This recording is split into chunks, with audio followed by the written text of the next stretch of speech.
మనం కథలు చేద్దాం అనుకున్నప్పుడు నేను నీకు ఒక 100 అబౌవ్ కథలు చెప్పాను కదా. కథలు చెప్పినప్పుడు చాలా మంచి కథలు మనం టైం లైన్లో పెట్టుకుని వెళ్ళిపోతూ ఉన్నాం కదా. కాకపోతే ఇట్లా మైరా కథ వచ్చింది, మరి చేద్దాం అనుకున్నప్పుడు మరి ఆ 100 కథలు ఇప్పుడు కాదులే తర్వాత చేద్దాం అనుకుని మైరా కథను ఎందుకు తీసుకున్నావు? అంటే ఎడిటింగ్ ఎందుకు చేద్దాం అన్నావు? యాక్చువల్లీ దీని గురించి చెప్పాలంటే ఒక 5 ఏళ్ళు వెనక్కి వెళ్ళాలి. ఫస్ట్లో కేకే స్టార్టింగ్లో అసలు ఇప్పుడు దాకా ఫ్రాంక్గా చెప్పాలంటే మేము అనుకుంది కథ తీలా ఇప్పుడు దాకా, అదే చెప్పాలంటే అది వాస్తవం. సో మేము ఎన్ని అనుకున్నామంటే ఇప్పుడు దాకా మేము తీసిన షార్ట్ ఫిలిమ్స్ ఒక్కటి కూడా మేము అనుకునే కాదు. ఈ టైంకి సిచ్యువేషన్కి మాకు వచ్చిన ఆ టైంకి పుట్టిన కథలు అప్పటికప్పుడు ఎట్లా అయిపోయింది అనమాట. అవి పుట్టడం కూడా ఎలా పుడతాయి అంటే సిచ్యువేషన్ తగ్గట్టు పుడతాయి. అవి కూడా ఏంటంటే అద్భుతమైన వీటితో ట్విస్టులు కానీ ఇవన్నీ ఉంటాయి. కాబట్టి ముందు మేము తీయాలనుకుని పక్కన పెట్టి ఇది తీసేవాళ్ళం అనమాట. అవే ఇప్పుడు మెయిన్ అయిపోయినాయి మాకు. లైక్ మైరా కూడా అంతే. యాక్చువల్గా కేకే బోల్డ్ కథలు ఒకటి కాదు, అసలు చాలా హాలీవుడ్ టైపు అసలు ఎదిరిపోయే స్క్రిప్ట్లు అనమాట. అవి వాటికి ప్రొడ్యూసర్లు వస్తే ఏడో కూర్చోబెడతాం అలాంటి కథలు అనమాట.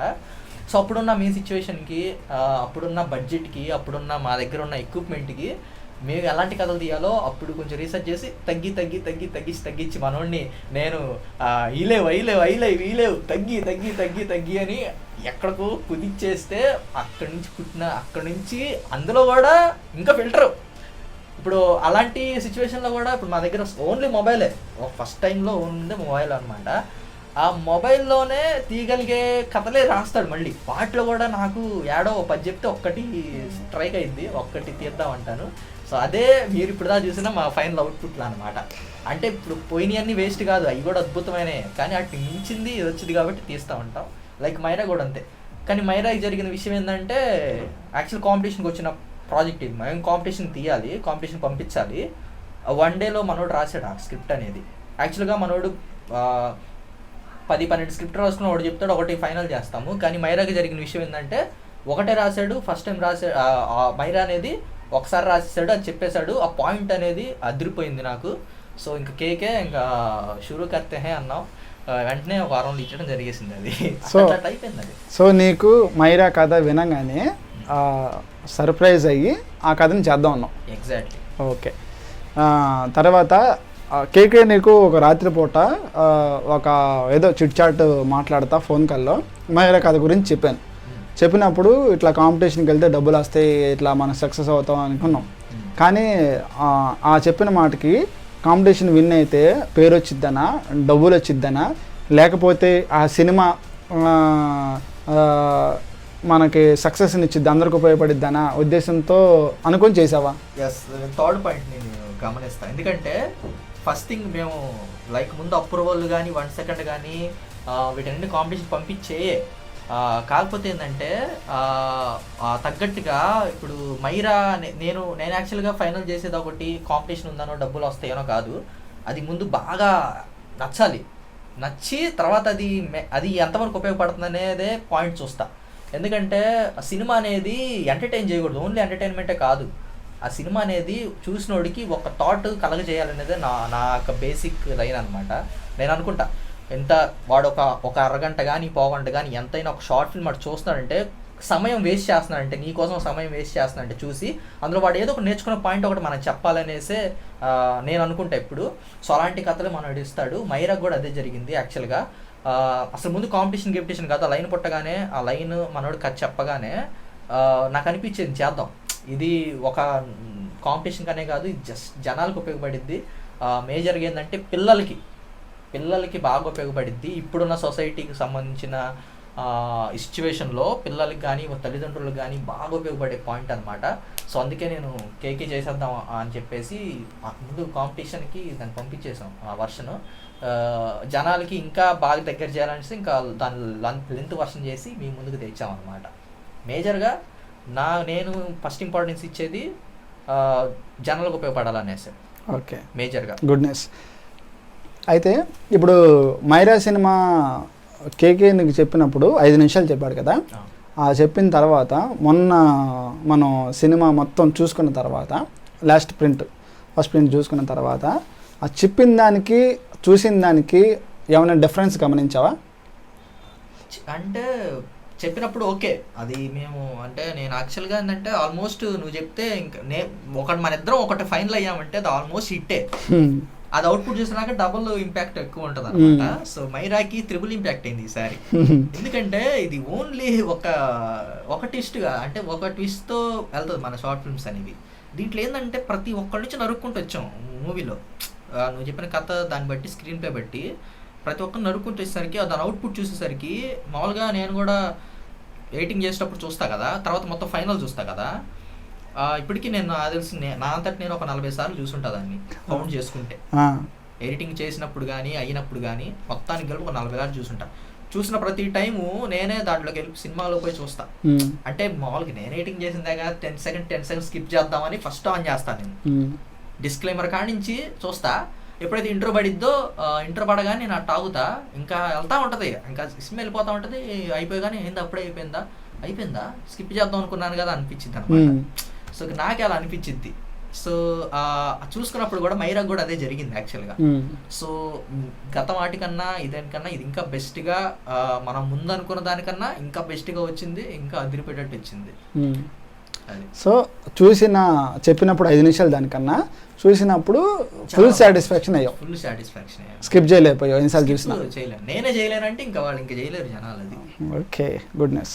అయితే ఈ సినిమాకి ఒక ఎడిటర్గా నువ్వు వర్క్ చేసినప్పుడు అసలు నీకేమని ఫీలింగ్ కలిగింది ఎడిటింగ్ చేస్తున్నప్పుడు? లేకపోతే ఈ మైరాలో ఎడిటింగ్ చేస్తున్నాను అబ్బా నేను చాలా హార్డ్గా ఉంది, ఈ చాలా పెట్టేసాడు కేకే, అవన్నీ ఎడిటింగ్ చేయాలి, విఎఫ్ఎక్స్ చేయాలి అనుకున్నప్పుడు ఇవన్నీ ఎట్లా కష్టపడితే చేసావా లేకపోతే చేసేటప్పుడు ఏమనిపించింది?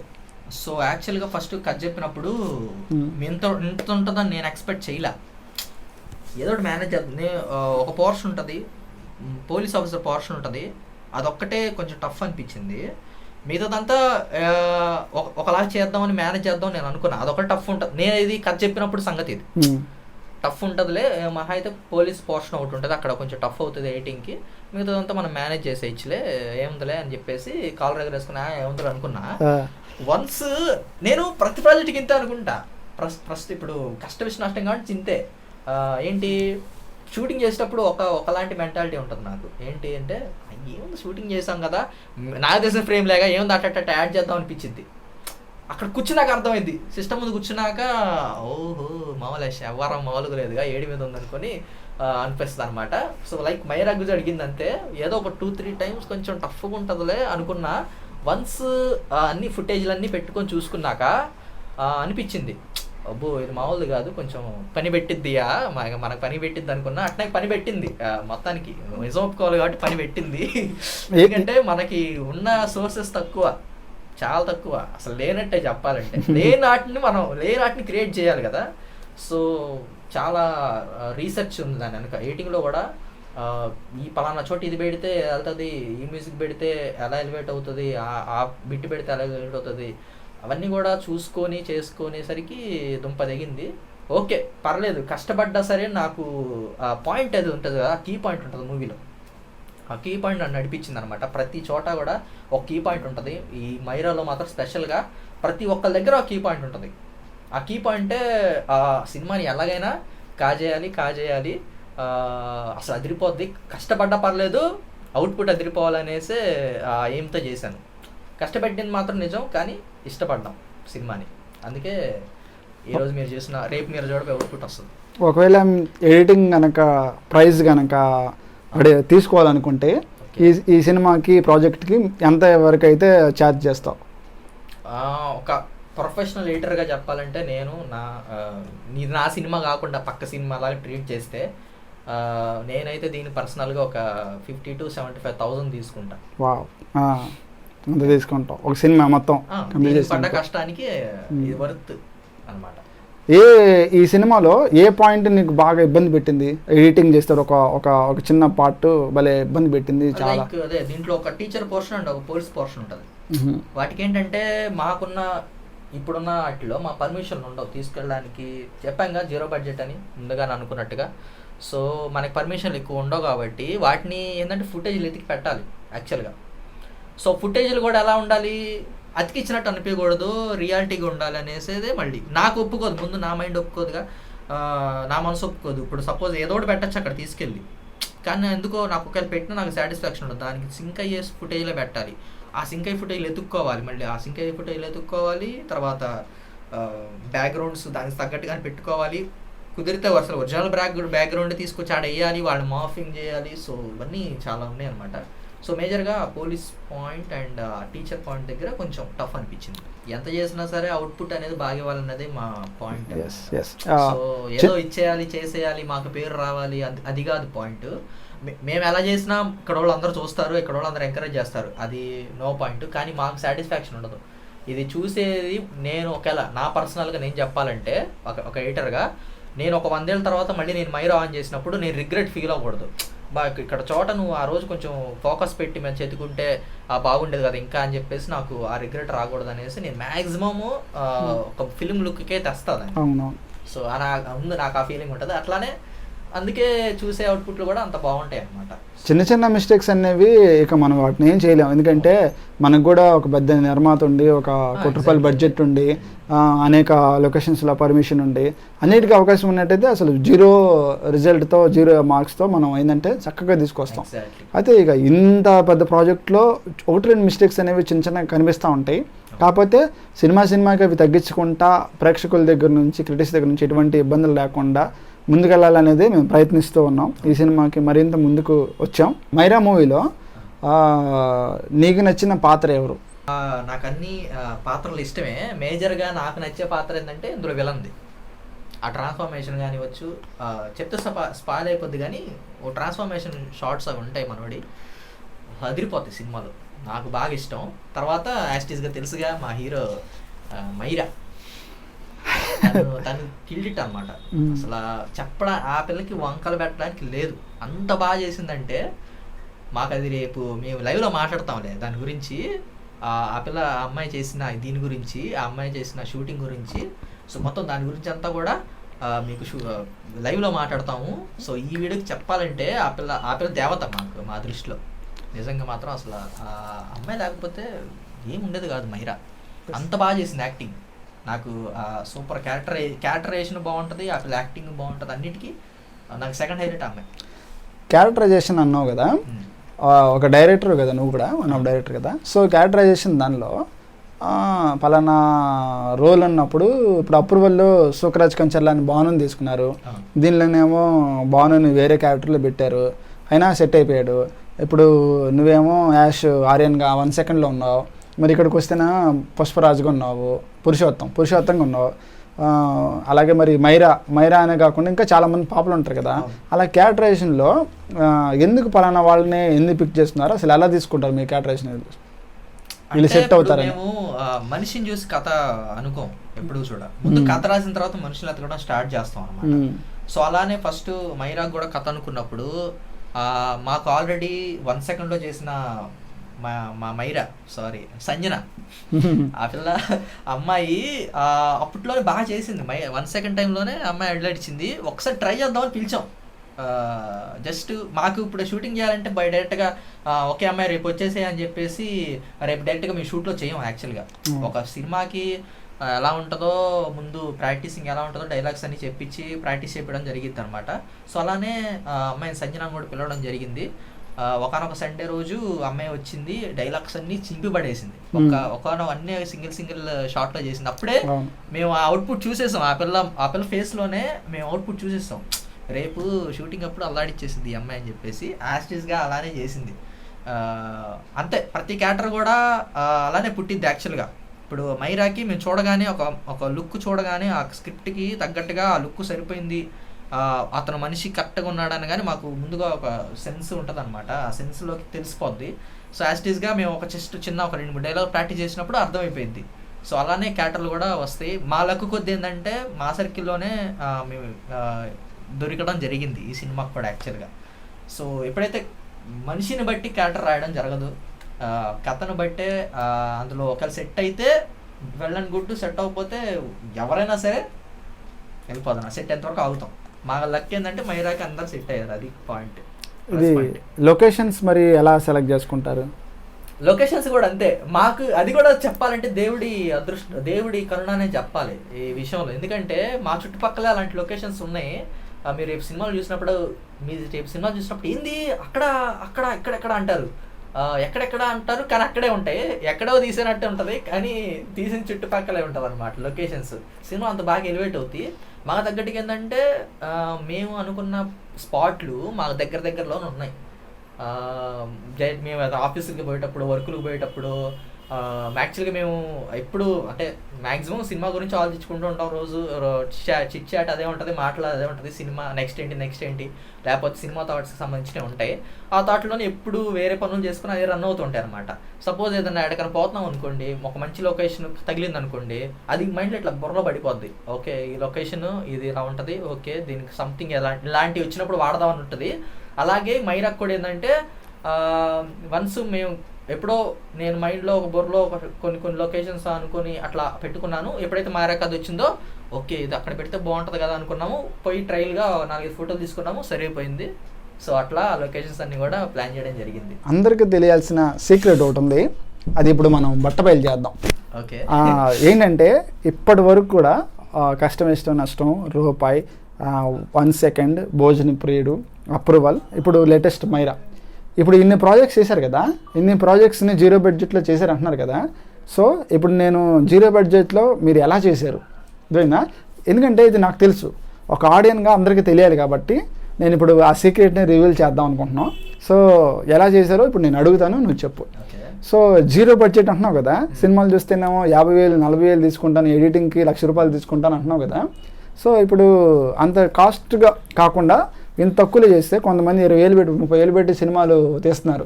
మరి వాళ్ళు సక్సెస్ అవుతున్నారో లేదు తెలియదు, కానీ మంచి కథలు వస్తున్నాయో తెలియదు. కానీ మీరు 0 బడ్జెట్తోనే హిట్లు కొట్టేస్తున్నారు. సో అది ఎలా సాధ్యం అవుతుంది చెప్తే వాళ్ళు కూడా తెలుసుకొని వాళ్ళు డబ్బుని తగ్గించుకోవటం, లేకపోతే 0 బడ్జెట్లో వాళ్ళు కూడా ట్రై చేయడం ఉపయోగపడుతుంది కదా. సో ఫస్ట్ మరి అది మాకే సాధ్యమో లేకపోతే జనాలకి అవుతుందో తెలియదు, కానీ మా వరకు మీదేంటంటే ఫస్ట్ నేను ఎప్పుడైతే నా దగ్గర నేనైతే మా రైటర్కి ఒకటే చెప్తా, నా దగ్గర ఓన్లీ ఫోనే ఉంది, నేను ఫోన్లోనే చేయగలను ఏదన్నా సరే, ఫోన్లో చేయగలను, మన దగ్గర అదే ఉంది. ఒక ట్రైపాడ్ ఉంటుంది, ఫోన్ ఉంటుంది, ఒక చిన్న మైక్రోఫోన్ ఉంటుంది. ఒకనొకటి మైక్రోఫోన్ కూడా లేదు, ఇప్పుడు మైక్రోఫోన్ ఉంది కేకే, దీన్ని బట్టి రాయ్యా అంటాను. మనోడు ఫస్ట్ అవన్నీ లేకుండా రాస్తాడు, ఫోన్తో తీయగలిగే రాస్తాడు. మన చుట్టుపక్కల ఉన్న వాటితోనే మనం ఎట్లా రాసామో అద్భుతంగానే ఆ కథ అనేది పుట్టింది ఆయన దగ్గర. తర్వాత ఏమైందంటే ముందు ఆ కథ నడిపించింది, అది చెప్తే అర్థం కాదు, ఒక తీసేవాడికి అర్థమైంది, షార్ట్ ఫిల్మ్ తీసేవాడికి అయితే ఈ పాయింట్ అర్థమైంది. బేసికలీ కథ బాగుంటే ఆటోమేటిక్గా ఇంట్రెస్ట్ అనేది వచ్చేసిద్ది అనమాట. అదే ఇంట్రెస్ట్ నాకు వచ్చింది, చేయాలి తీస్తే అది కూడా మనోడు ఏం చేస్తాడంటే మన దగ్గర ఉన్న ఎక్విప్మెంట్ బట్టే రాస్తాడు కాబట్టి, కథ మన దగ్గర ఉన్న తీసుకోవడం వరకే చేస్తాడు కాబట్టి, ఆ కథ అనేది తీసుకొస్తాడు కాబట్టి ఓకే డన్ వెళ్ళి చేసేయటం అన్న తూపు వచ్చేసిద్ది అనమాట. ఆపోలు ఏంటంటే ఉన్న ఫోన్తో వెళ్ళి తీసుకొని వస్తాం. ఇంకోటి ఏంటంటే తీసేటప్పుడు అందరూ అనుకుంటారు ఏంటంటే ఫోన్లో తీసినప్పుడు చూసేటప్పుడు ఫోన్లో తీసినట్టే కనపడుతుంది. కొన్ని షార్ట్ ఫిల్మ్స్ అయితే మామూలుగా మనం చూసినప్పుడు ఫోన్లో తీసినట్టు అనిపిస్తుంది, వాళ్ళు కూడా అదే ఫీల్ అవుతారు, తీసేవాళ్ళు కూడా అదే ఫీల్ అవుతారు. ఫోన్లో తీస్తున్నాగా ఫోన్లో ఉన్నట్టే ఉండాలి కదా అనుకుంటారు చాలామంది మొబైల్ ఫిల్మ్ మేకర్స్. కానీ అలా అనుకోవద్దని నేను చెప్తా. మీరు ఏం తీసినా సరే ఒక సినిమా తీస్తామని ఫీల్ అవ్వండి, సినిమాటిక్గానే అవుట్పుట్ బయటకు వచ్చింది అనమాట. సో నేను అదే ఫీల్ అవుతాను, ఎందుకంటే ఫోన్లో తీస్తున్నాం కదా అని మొబైల్ ఫిల్మ్ మేకర్స్ చీప్గాను లేకపోతే మొబైల్లోనే తీస్తున్నాం, మొబైల్లోనే అవుట్పుట్ ఇచ్చి దీనికి ఎందుకు అంత కష్టపడ్డాం అని అనుకుంటారు అనమాట. సో నేనైతే అలా అనుకోను, ఫోన్లో తీసినా సరే సినిమాటిక్గా తీయగలిగేంత కాన్ఫిడెన్స్ నాకు ఉంటుంది. ఫస్ట్ థింగ్ ఏం లేకపోయినా సరే ఆ కాన్ఫిడెన్స్ అనేది ముందు ఉంటుంది, ఆ కథ నడిపించిద్ది. మేము ఎలాగైనా ఇండస్ట్రీకి వెళ్ళాలి, మంచి సినిమా ఇవ్వాలనే ఊపు మీద ఉంటాం కాబట్టి ఆ పుష్ వచ్చింది చేయడానికి. ఫస్ట్ థింగ్ కథను మోస్ట్ ఇంపార్టెంట్, ఏదైనా దేనికైనా సరే పిల్లర్ ఆఫ్ ద ఫిలిం ఏంటంటే కథ బాగుంటే నువ్వు దాన్ని ఎట్లా తీసినా హిట్ అయింది పాయింట్ అనమాట. కథను అంటున్నావు కదా, ఇప్పుడు ఒక ఇయర్ ఫోన్స్ మైక్ పెట్టుకొని ఒక ఫోన్ పెట్టుకొని ఏదో చిన్న ల్యాప్టాప్ పెట్టుకొని కథలో ఇప్పుడు అప్రూవల్ కానీ 1 సెకండ్ కానీ ఇప్పుడు తీసిన మైరా కానీ ఎలాగా సాధ్యం అవుతుందంటావు? అది కథ ఎలా పుడుతుంది అసలు? ఈ ముగ్గురితో అట్లా రాయొచ్చు అసలు కథలో? అది మా రైట్. ఎందుకంటే నేను అంటే నాకు తెలుసు నేను ఎలా రాయగలను, నీకేమనిపించింది? సో యాక్చువల్గా ఇప్పుడు మేము మమ్మల్ని చూస్తున్నారు, మా జర్నీ మీకు స్టార్ట్ అయింది కష్ట నష్టం నుంచి అని అందరూ అనుకుంటారు. కానీ మా పర్స్పెక్టివ్లో తిన సైడ్ నుంచి తిని కానీ, ఆ సైడ్ నుంచి కానీ కొన్ని సంవత్సరాల నుంచి తెక్కుందనమాట. కాకపోతే ఎప్పుడు తగులుకోవాలా మనకి. నాకు తెలిసి నాకు ఇంట్రెస్ట్ ఎప్పటి నుంచో 13 నుంచో 12 నుంచో మంచి ఫిలిమ్స్ తీయాలి అది ఉంది. కానీ నాకు కథ లేదు. కథ ఉంటే నేను ఏమైనా చేయగలను, కానీ కథ నాకు సరైన రాలేదు. మనోడు కూడా ఏంటంటే సంథింగ్ టెక్నికల్ లేక మనోడు కూడా కొన్ని వేల కథలు రాసి, కొన్ని వందల కథలు రాసి పక్కన పెట్టుకున్నాడు అనమాట. సో ఎప్పుడైతే ఈ ర్యాపో సెట్ అయిందో, సేమ్ యాక్చువల్గా మా థాట్ ప్రాసెస్ ఒకలా ఉంటుంది. టు బీ ఫ్రాంక్ చెప్పాలంటే మా ఎందుకు సినిమాటిక్గా 0 బడ్జెట్ తీస్తున్నామంటే థాట్ ప్రాసెస్ ఒకేలా ఉంటుంది. ఇప్పుడు ఒకటి లేదనుకో, దానికి ఆల్టర్నేట్గా మనోడు ఒకటి ఆలోచిస్తే ఆటోమేటిక్గా నేను కూడా అదే మైండ్లో ఉంటుంది అనమాట. మనోడు ఒకటి బయటికి చెప్తున్నా అంటే ఆల్రెడీ నాకు ఆ మైండ్లో ఉండేదే మనోడు బయటికి రిప్రజెంట్ చేస్తాడు. దానివల్ల ఏమందంటే ర్యాపో సెట్ అయింది మా కథలకి మెయిన్గా. సో అప్పుడు ఏంటంటే ఆ కాన్ఫిడెన్స్ వల్ల ఏమో ఫోన్ ఉందా, తీసే ఫోన్ ఉందిగా సరిపోతాయి, ఇంకెందుకు మనకి అయిపోయింది సినిమా కథ అనుకుంటాం అనమాట. సో ఇప్పుడు నాకు మన సీక్రెట్ రివ్యూలో 2 పాయింట్స్ చెప్పా. ఒకటి, మన దగ్గర ఉన్న వస్తువులతో ఒక మంచి కథ రాయాలి. సో అది ఫస్ట్ పాయింట్. రెండోది ఏంటంటే మన దగ్గర ఉన్న వస్తువులు మన జేబులో ఉన్న ఫోన్ అంటావు, అలాగే మన చెవులు తగిలించే ఇయర్ ఫోన్స్ అంటాం. ఈ రెండిటితో మనం తీసేయాలనుకుంటే దానికి సంబంధించిన కథ పెట్టుకుని మనం రాస్తే కనుక కథ అయిపోయింది అంటాం. ఇక మూడో విషయం ఏంటంటే మరి యాక్టింగ్. మరి యాక్టింగ్ కావాలంటే మరి యాక్టింగ్కి మేము కొంచెం వాటికి రీసెర్చ్ యాక్టింగ్ మేము కొంచెం రాబట్టుకుంటాం అనమాట. ఇప్పుడు సపోజ్ మనోడు స్క్రిప్ట్ రాయటంలోనే ఒక సినిమాకి తగ్గ స్క్రిప్ట్ రాస్తాడు, విత్ డైలాగ్స్తో సహా ఉంటాయి పేజీల్లో. మేమేం చేస్తామంటే డైలాగ్స్ని చేసే యాక్టర్ ఎలా చేస్తాడు అతని నేరేటివ్లో అతనికి చెప్పడం జరిగిద్ది. చెప్పట్లా ఒక సినిమా తీస్తామని ఫీల్ అవుతాం ఫస్ట్. అది మొబైల్లో తీస్తున్నామా, కెమెరాలో తీస్తున్నామా, వీటిలో తీస్తున్నాం కాదు, సినిమా తీస్తున్నాం కాబట్టి దానికి ఏం వర్క్ ఉంటుందో ఆ వర్క్ అంతా చేసుకుంటాం మొబైల్ దేంట్లోనే సరే. ఇప్పుడు సపోజ్ షూటింగ్ ఉంది అనుకో, మొబైల్లో తీస్తున్నాం, మొబైల్ షార్ట్ ఫిల్మ్ తీస్తున్నాము. సో మొబైల్ షార్ట్ ఫిల్మ్ తీస్తున్నాం కదా, ఏముందో లైట్ తీసుకో, షూటింగ్ అప్పుడు వాళ్ళని పంపించి ఆ డైలాగులు చెప్పి సరిపోద్దిలే, మీరు మాట్లాడుకోండి చేసుకోండి అంటే కుదరదు కదా. అట్లా మేమేం చేస్తామంటే ఒక సినిమాకి తగ్గట్టు. కానీ ఇప్పుడు ఏంది, రేపు వచ్చే వారం షూటింగ్ అంటే ఈ వారం ప్రాక్టీస్ ఉంటుంది, దానికి సంబంధించిన డైలాగ్స్ ప్రాక్టీస్ చేపిస్తాం. అది చిన్నదైనా పెద్దదైనా ఎనీ డైలాగు, ఒక్క బిట్ డైలాగ్ అయినా సరే ఈరోజు ప్రాక్టీస్ చేస్తేనే ఆ రోజు మేము తీసుకుంటాం అనమాట. అంత స్ట్రిక్ట్గా అంత ప్రీ ప్లాన్డ్గా చేసుకుంటాం. సో యాక్టర్లు కూడా ఏంటంటే మాకు తెలిసిన వాళ్ళని, దగ్గర వాళ్ళని, మా టీంలో వాళ్ళని పెట్టుకొని వాళ్ళనే రుద్దడమో పొద్దడమో జరిగిద్ది. వాళ్ళు చాలాసార్లు రీటేకులు జరుగుతూ ఉంటాయి, కొన్నిసార్లు రాకపోయినా సరే. కొంతమంది ఏంటంటే లైట్ తీసుకుంటారు షూటింగ్ చేసేటప్పుడు, ఓకే సరిపోయింది తీసే అంటారు. మేము అట్లా కాదు, కొంచెం పర్ఫెక్ట్గా వస్తేనే దాన్ని తీసుకుంటాం. అప్పుడు లాగా వాళ్ళని బంసబెట్టో ఏదో ఒకటి ఎట్లా మాకు కావాల్సి మేము లాక్కుంటాం మా వాళ్ళ దగ్గర నుంచి, యాక్టర్స్ దగ్గర నుంచి. ఓకే, సో అది కూడా అది. ఓకే, థర్డ్ పాయింట్ ఏంటంటే రాసుకున్న కథలో యాక్టర్స్ని ఖచ్చితంగా వాళ్ళ దగ్గర నుంచి నటనను రాబట్టుకుంటారు. వాళ్ళ వరకు ఎంతవరకు వస్తుందో అంతవరకు రాబట్టుకుంటారు. ఎంత తక్కువగా ఫీల్ అవుతున్నాయి, ఏం ఫోన్లో తీసాను ఎందుకు ఇంత అనుకుంటారు. కానీ మేము ముందు నువ్వు చెయ్యి ఫస్ట్, రేపు నువ్వు అవుట్పుట్ చూశాక నువ్వే ఫీల్ అవుతావు, ఇంకా బెటర్గా చేయించుకో నువ్వే ఫీల్ అవుతావు, నువ్వు వరకుండా చేయని చెప్పేసి మేము చేపిస్తాం. అది తిట్టుకున్నా పర్లేదు, ఇంకా కష్టం ఇంకెందుకంటే మళ్ళీ తీయం. ఇంకా సినిమా టైప్లో తీద్దాం అనుకునే మైండ్ ఉంటుంది, మెంటాలిటీ ఉంటుంది కాబట్టి పర్ఫెక్ట్గా రావాలనేసి ఉంటుంది అనమాట. మనం చేసిన ప్రాజెక్ట్లో డ్రోన్ షాట్స్ ఉన్నాయి, తర్వాత గింబెల్ షాట్స్ ఉన్నాయి, తర్వాత మూమెంట్ షాట్స్ ఉన్నాయి, మోషన్ షాట్స్ ఉన్నాయి, స్లో మోషన్ షాట్స్ ఉన్నాయి. మరి ఒక ఫోన్లో ఒక పెద్ద కెమెరా పిక్చరైజేషన్ ఎలా వర్కౌట్ అవుతుంది అంటే దానికి రీసెర్చ్ అండ్ అవన్నీ కావాలన్నమాట. సో ముందుగా మనం ఏదో ఫోన్ వాడితే దాంట్లో కెమెరా మనం ఎన్ని రకాలుగా వాడచ్చో ముందు అదంతా చూస్తాం. నా దృష్టిలో నేను చూసేది అదే. ఇప్పుడు సపోజ్ ఒక మొబైల్ ఉంటే, ఒక మోడల్ మొబైల్ ఉంటే, ఆ మోడల్ మొబైల్లో ఎంత ఎంపీ కెమెరా ఉంది, దాంట్లో ఎన్ని మోడ్స్ ఉన్నాయి, ఎన్ని ఫిల్టర్స్ ఉన్నాయి, స్లో మోషన్ షాట్ ఎన్ని ఫ్రేమ్స్ పర్ సెకండ్స్ ఉన్నాయి, మొత్తం చూసుకొని షూటింగ్కి వెళ్తాం అనమాట. షూటింగ్కి వెళ్ళినప్పుడు ఏంటంటే యాజ్ అన్ ఎడిటర్గా కూడా చేసుకోవాలి కాబట్టి తర్వాత మొత్తం అక్కడే నేను ప్లాన్ చేసుకుంటా, ఇలా చేయాలని. ఏది కూడా సినిమా వాళ్ళు ఎలా తీస్తారో ఒక ఐడియా ఉంది, అంటే సినిమా టెక్నిక్స్ ఎలా పెట్టుకుంటారు, కెమెరా వర్క్స్ అనుకుంటారు. యాస్టీస్గా కెమెరా ప్లేస్లో మా ఫోన్ ఉంటుంది అంతే. మిగతా అంతా యాస్టీస్గా నార్మలే. అది ఆ గింబల్ షాట్, డ్రోన్ షాట్లు అంటే కానీ ఆఫ్టర్ ఎడిటింగ్లో వస్తాయి అనమాట. కొన్ని ఆ ట్రిక్లని వాడి చేస్తాం. ఒక్క కెమెరా ప్లేస్లో మా ఫోన్ ఉంటుంది, మిగతాదంతా యాస్టీస్ సినిమా తీసినట్టే ఉంటుంది వ్యవహారం అంతా. ఓకే, కెమెరా గురించి కూడా చెప్పావు కదా, మరి ఏంటంటే అది మనుషులు లేకుండా కూడా కెమెరా దిగాం. అది మీరు చూస్తే ఒక సీన్ ఉంటుంది మైరాలో, అది వితౌట్ కెమెరామ్యాన్ మేము పెట్టుకొని తీసాం అనమాట. అది చూసినప్పుడు మీకు అర్థమైంది. సరే, కెమెరా వర్క్ అంటే చెప్పావు, ఏదో ఇయర్ ఫోన్స్ పెట్టుకుని డబ్బింగ్ చేయించావు కదా. ఈ డబ్బింగ్ చూస్తే ఇయర్ ఫోన్స్లో చెప్పినట్లేదు, ఏదో స్టూడియోకి వెళ్ళి బాగా చెప్పినట్టు అనిపించింది నాకు. అది ఎలా సాధ్యం? యాక్చువల్గా ఏంటంటే దీనికి ఒకటి చెప్పాలి. మీ దగ్గర ఉన్న ఫోన్ మనం మంచికి వాడచ్చు, చెడుకు వాడచ్చు. మన ఫోను క్రియేటివ్గా ఉండడానికి వాడచ్చు, చెడిపోవడానికి వాడచ్చు, అసలు చాలా రకాలుగా ఫోన్ వాడచ్చు.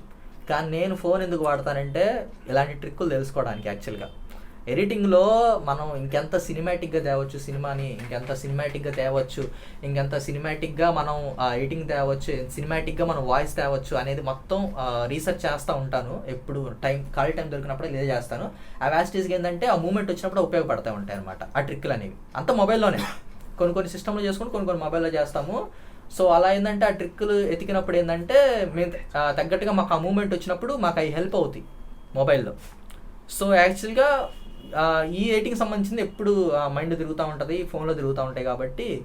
సో ఆ యొక్క ఇంట్రెస్ట్ వల్ల ఏంటంటే కొంచెం టైం పెట్టాలి, ఎందుకంటే ఆ రీసెర్చ్ మీద టైం పెట్టాలి. ఆ టైం పెట్టగలిగితే ఎవరైనా సరే ఫిల్మ్ లుక్ని అచీవ్ చేయొచ్చు, మీరు చేసే మొబైల్ అయినా సరే.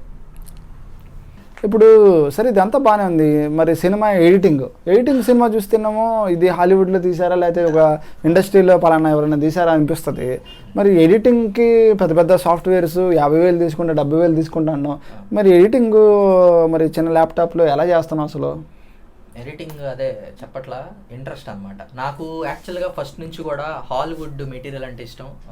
ఫ్రాంక్గా చెప్పాలంటే ఎప్పుడైనా సరే హాలీవుడ్ టైప్లో చేయాలి సినిమా అనే ఉంటుంది. నేను నేర్చుకుందా ఆ కోర్స్ యాక్చువల్గా. కాకపోతే ఏంటంటే అవకాశాలకు ఛాన్సెస్ లేక మనం ఇలా ఉండిపోయాం అంతే. కానీ అప్పుడు ఫస్ట్లో నేనేంటంటే నా పర్సనల్గా నేను చెప్పాలంటే ఛాన్సెస్ వస్తాయి, సినిమాల నుంచి ఛాన్సెస్ వస్తాయి, నేర్చుకున్న కోర్స్ అలాంటిది. అక్కడి నుంచి ఛాన్స్ వస్తాను వెయిట్ చేశాను, బట్ ఎక్కడ అంత ఛాన్సెస్ రాలేదు. సో నేనే క్రియేట్ చేసుకోవడం జరిగింది మన షార్ట్ ఫిలిమ్స్ ద్వారా. సో ఎడిటింగ్ కూడా అంతే అనమాట. సో ఎంత సినిమాటిక్గా తీస్తే సినిమా ఇండస్ట్రీకి రీచ్ అవుద్ది మా మూవీ అనే పాయింట్లో ఉంటాయి. ఇప్పుడు ఎడిటింగ్ చేసేటప్పుడు కూడా నేను అదే పాయింట్లో ఉంటా. ఇది ఇప్పుడు ఇవాళ మా ఇంటి దగ్గర చూసేవాళ్ళు కాదు, మా ఫ్రెండ్స్ చూసేది కాదు, ఎలా అయినా మెచ్చుకుంటారు, వాళ్ళు ఎలా తీసినా మెచ్చుకుంటారు. కానీ వీళ్ళది వద్దు, మనకి చూస్తే ఇండస్ట్రీ వాళ్ళు చూడాలి, ఇండస్ట్రీకి వెళ్ళాలనే థాట్లో ఉంటాను కాబట్టి. సో యాజ్ ఇండస్ట్రీ సినిమా టైప్లో తీస్తారు కాబట్టి ఆ టైప్ ఎడిటింగే నేను ప్రిఫర్ చేస్తాను. టైం పట్టినా సరే, అదే లేట్ అయ్యడానికి కారణం ఇదే చెప్పడానికి. ఇండస్ట్రీ ఆ టైప్లో ఎడిటింగ్ తీసుకొస్తా కాబట్టి టైం తీసుకోవడం జరుగుతుంది. అందుకే ఎడిటింగ్ కూడా అట్లా వస్తుంది అనమాట. ఇంకోటి మోర్ ఓవర్ నాకు హాలీవుడ్ ఎడిటింగ్ చాలా ఇష్టం. హాలీవుడ్ టైప్లో ట్విస్టులు ఇంకా ఉంటే బ్రహ్మాండంగా ఇస్తాను ఎడిటింగ్. ఇంకా అంత అవుట్పుట్ వస్తే ఇంకా అంత బ్రహ్మాండంగా ఉంటుంది అనమాట. సో యాక్చువల్గా ఏంటంటే మా మూవీస్లో అదే ప్లస్ పాయింట్ అవుతుంది. ట్విస్టులు కానివచ్చు అన్ని హాలీవుడ్ స్టైల్లో ఉంటాయి. సో అందుకని ఏంటంటే ఇంకా నాలో ఉన్న ఎడిటింగ్ని ఇంకా బయటికి తీయడం జరిగిద్ది. అదే మా దగ్గర సోర్స్ లేకపోయినా సరే ఆ లుక్ ఎలా తేవాలో నేను సీరియస్గా చేస్తాను ఫోన్లో. సపోజ్ ఇప్పుడు అదే నాకు చెప్పుకున్నట్టుగా ఇయర్ ఫోన్స్లో డబ్బింగ్ ఎలా చెప్పుకోవాలని చూస్తాం. సో ఇయర్ ఫోన్స్లో డబ్బింగ్ చెప్పుకున్న తర్వాత దీని సినిమాటిక్ లుక్ ఎలా తేవాలని చెప్పి, సినిమాటిక్గా డబ్బింగ్ చెప్పినట్టుగా ఎలా తేవాలని చెప్పి దాన్ని రీసెర్చ్ చేస్తా. ఎక్కడ చోట దాని సొల్యూషన్ ఉంటుంది మొబైల్లో, మీరు ఎత్తుక్కోవచ్చు. ఆ నెట్ ఇప్పుడు నెట్ ఉంది మన చేతిలో బ్రహ్మాండంగా ఎత్తుక్కోవచ్చు, రీసెర్చ్ చేయొచ్చు. నేను కొంచెం టైం స్పెండ్ చేసి రీసెర్చ్ చేస్తాను, నాకు ఏదో ఒక టిప్ దొరుకుతుంది, దాన్ని బట్టి నేను ఇంప్రూవ్మెంట్ చేసుకొని ఆ లుక్ అనేది తీసుకొస్తాను అనమాట. వితౌట్ ఎనీ బడ్జెట్, పెద్ద శ్రమ లేకుండా, కేవలం నీ మైండ్ కొంచెం శ్రమ పడిద్ది, బట్ రిజల్ట్ ఎదిరిపోద్ది. ఇంకోటి ఏంటంటే డౌట్, ఇప్పుడు మన బీజిఎంకి కేఆర్ వాణి గారిని మాట్లాడారా, ఏఆర్ రెహమాన్తో ఒకటి ఇచ్చారా, లేకపోతే ఇంకెవరన్నా బుల్లి కేఆర్ వాణి గారు అని వచ్చారా? ఆ బీజిఎంస్ ఏంది అలా ఉన్నాయి అసలు, ఎవరి చేత కొట్టించారు? కొట్టించడం ఏం కాదు, అది యూట్యూబ్ నుంచి మేము యాడడం మూలని ఏరుకున్నా. యూట్యూబ్ నా దానిలో కూడా ఉంది కదా, నాకేం కనిపించలేదు. చెప్పట్లా, లైక్ ఇందాక చెప్పినట్టే సినిమా తీసేవాడికి ఇవన్నీ మాకు మామూలే అన్నట్టుగా ఉంటుంది అనమాట. సో ఎస్పెషల్లీ మైరా బీజిఎమ్స్ అదిరిపోయినాయి సినిమాలో. మీరు చూసుకున్నట్టయితే ప్రతి పాయింట్ దగ్గర ఆ స్కేల్, బీజిఎం స్కేల్ అనేది అక్కడ పర్ఫెక్ట్ కుదిరింది ఈ మూవీకి. పర్సనల్గా అండ్ ఈ మూవీ బీజిఎమ్స్ కోసం అయితే, ఎందుకంటే మాకు ప్రత్యేకమైన డబ్బులు ఇచ్చి కొట్టించుకోవడానికి మా బడ్జెట్ లేదు కదా, బడ్జెట్ 0 బడ్జెట్ ఫిల్మ్ కాబట్టి మేమే మ్యూజిక్ అనేసి సెర్చ్ చేసుకొని దానికి తగ్గట్టుగా స్కేల్ పెట్టుకుంటూ ఉండాలి ఎడిటింగ్లో. సో ఈ మూవీకి ప్లస్ పాయింట్ ఏంటంటే సరైన మ్యూజిక్లు దొరికి సరైన స్కేల్లో పెట్టడం జరిగింది, అండ్ అదిరిపోయిన అవుట్పుట్ అయితే బయటకు వచ్చింది. మ్యూజిక్స్ అంటే నేను తెలుగు సినిమాలు చాలా చూశాను, వాళ్ళు కూడా మంచి మంచి హిట్స్, ఆర్ఆర్ కానీ కేజీఎఫ్ కానీ, మరి అలాంటి మ్యూజిక్స్ ఒక్కటి కూడా ఏదైనా వాడవు నువ్వు కష్టపడిన, అప్పుడు మన ఫ్లేవర్ పోతుంది. అదే నువ్వు కష్టపడిన సీన్ అంతా కూడా పలానా సినిమా. ఎగ్జాక్ట్లీ ఏంటంటే ఇప్పుడు సపోజ్ ఒక మూవీలో బీజిఎంస్ ఇక్కడ వాడితే వాడు ఆ బీజం వచ్చే టైంకి వాడు అది సీను బుర్రలోకి వెళ్తుంది అనమాట. ఆ బీజం వాడాడు కానీ సమ్మటిని వీడు మూవీ డిస్కనెక్ట్ అయ్యే ఛాన్సెస్ ఉన్నాయి. అందుకని ఏంటంటే నేను యాక్చువల్గా కొంచెం హాలీవుడ్ నుంచి కొంచెం కొన్ని ఎపిక్ సౌండ్స్ అనేవి, మ్యూజిక్స్ అనేవి తెచ్చుకోవడం జరుగుతూ ఉంటుంది. యాస్టీస్గా అవి ప్లస్ పాయింట్ ఏంటంటే అమరుతున్నాయి మన మూవీకి. ఓకే, ఏంటంటే చెప్పావు కానీ ఒక ముక్క అర్థం కాలేదు, కానీ అన్ని సింపుల్గా చెప్పావు. సో అది గాయస్, మీరు కనుక ₹1 కూడా ఖర్చు కాకుండా సినిమా తీయాలంటే, మీ చేతిలో ఉన్న ఫోన్తో సినిమా తీయాలంటే ఇప్పుడు చెప్పాడు కదా, అలా చేయండి, మీకు కూడా సింపుల్గా అయిపోయింది. సో మీకోసమే మేము ఆ మొబైల్ ఫిల్మ్ మేకింగ్ సిరీస్ కూడా మా ఛానల్ రన్ చేస్తున్నాం యాక్చువల్గా. సో ఈ కాల ఇలాంటి మీకు కావాలంటే mobile film making series playlist ఉంటుంది మా ఛానల్, మీరు చెక్ చేసుకోండి, మీకు వీడియోస్ కూడా వస్తూ ఉంటాయి. సో మీకు ఇంకా బాగా నేర్చుకోవచ్చు. ఇంకా డీటెయిల్గా మీకు ఆ వీడియోలో చెప్తాను, స్పూన్ ఫీడింగ్ చేస్తా చెప్పాలంటే. ఓకే, తప్పకుండా.